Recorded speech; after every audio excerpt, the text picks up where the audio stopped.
Hello, I'm here to tell you about the latest addiction affecting our youths. This plague has been corrupting our society, and something must be done about it. Something more addictive than meth. This is what addiction looks like. With your support, we can help save our nation from this plague of virtual farming.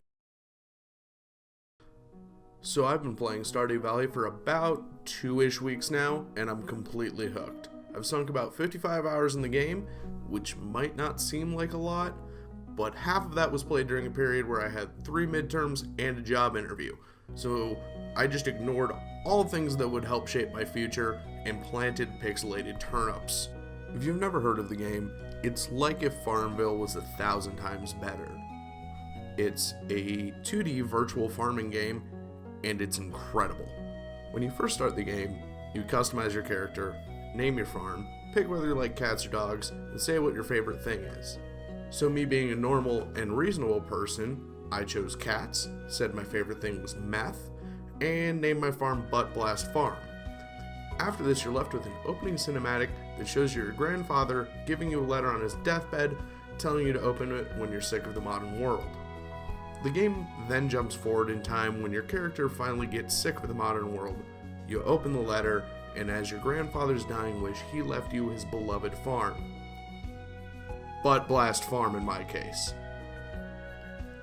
Really should have named it something else if I knew my dying grandfather was going to give it to me.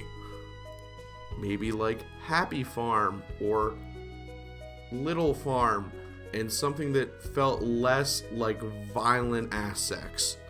You then travel to Stardew Valley and are introduced to 2 of the most important characters in the game, Mayor Lewis and a carpenter named Robin. You're given a tutorial, and that's about it. There's very little direct story. Most of the story is found by interacting with the characters and wandering the world. Like, sure, there's an evil supermarket, and you need to save the community center like this is a 1980s ski movie, but all this just unlocks things in the game, and can be ignored if you choose to. To fully unlock the game, you can either collect things for these little apple people, or you can give large sums of money to the supermarket if you're a monster. But the plot isn't what made me put 55 hours into the game. It was the relaxing nature and the charm of the game that kept me going.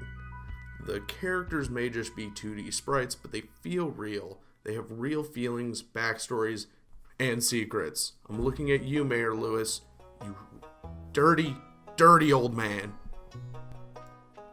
Moving on from that, this game feels like virtual crack. And I'm a goddamn crackhead. The first reason why this feels like crack is that you accomplish a lot while doing absolutely nothing. It constantly pings that part of your brain that dispenses the happy chemicals for achieving things. What's the point of being a productive member of society and put real blood, sweat, and tears into getting the happy chemicals when I can just plant virtual turnips in my pajama pants? Another is the gameplay. Now, I've put probably 5,000 or more hours into Minecraft, and Stardew fills that same niche. I can play the game while listening to podcasts and really relax and zone out. And let's be honest, I'm just going to watch Avatar: The Last Airbender for like the 6th time. I feel myself being awoken. Hey, you. You're finally awake. By having to go to the bathroom or eat something, and I realize I've been sitting here farming for like 8 or 9 hours straight, and there's very few games that can get me to just sit and do nothing but play for that long. Part of this is that the gameplay varies. You're not always farming. Sometimes you're mining, sometimes you're fishing, and sometimes you're just trying to bang every single person in the village. I focus around optimizing my farm. Optimization makes me wet, and this game has caused several floods for my downstairs neighbor. She and my landlord hate me, but I'm not going to stop playing. I can't. I'm addicted. And I've barely scratched the surface. There's a desert you can go to, there's challenges, there's quests. Hell, I haven't even finished saving the community center in my 55 hours, but I'm lost in this little world, and I'm looking forward to my next 50 hours planting virtual turnips.